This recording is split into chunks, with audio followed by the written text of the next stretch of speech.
Magandang umaga po. Narito na po ang magiging lagay ng panahon ngayong araw ng Miyerkules, June 19, 2024.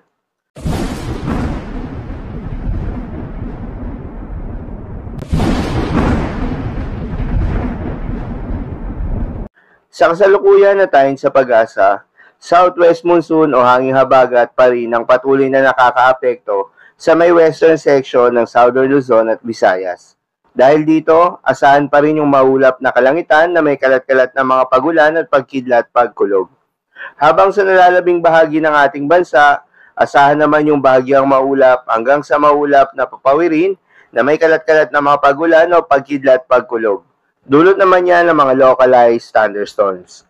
Samantala, yung low pressure area na binabantayan natin na pinangalanan ng Joint Typhoon Warning Center na Invest 96W na nasa silangan ng bansa ay nalusaw na nga.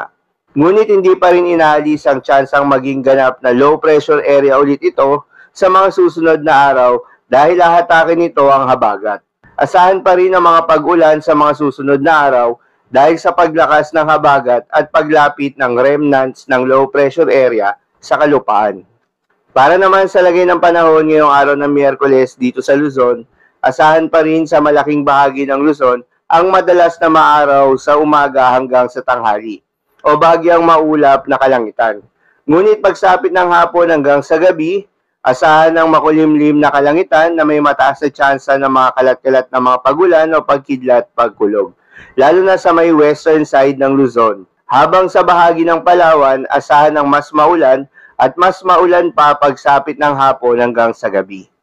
Para naman sa Visayas, asahan sa malaking bahagi ng Visayas ang bahagyang maulap hanggang sa maulap na kalangitan sa umaga na may tsansa ng mga pagulan, lalo na sa may western at eastern portion, ngunit asahan na mas maulan pa pagsapit ng hapon hanggang sa gabi. Habang sa Mindanao ay asahan na makulimlim na panahon halos buong araw at mataas na tsansa ng mga pag-ulan na thunderstorms simula pa lang sa tanghali hanggang sa gabi. Dulot yan ng southwest monsoon.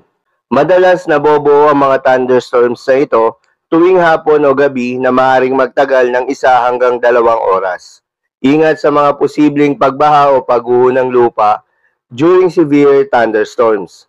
Ugaliin rin na magdala ng payong pananggalang sa mainit na araw at posibleng pag-ulan sa hapon o sa gabi. Para naman sa lagay ng mga dagat baybayin, ayon sa pag-asa ay wala namang nakataas na gale warning sa anumang seaboards ng ating bansa. Kaya naman malayang makakapamalaot yung mga kababayan nating mangingisda at yung may mga maliliit na sasakyang pandagat. Asahan ng banayad hanggang sa katamtaman ng mga pag-alon. Ngunit iba yung pag-iingat pa rin lalo na kung meron tayong offshore thunderstorm activity. Asahan pa rin yung mga tsansa ng malalakas na hangin at kaakibat nito ang bahagyang pagtaas ng mga alon. So yun lamang po para sa lagay ng panahon ngayong araw ng Miyerkules. Keep safe everyone.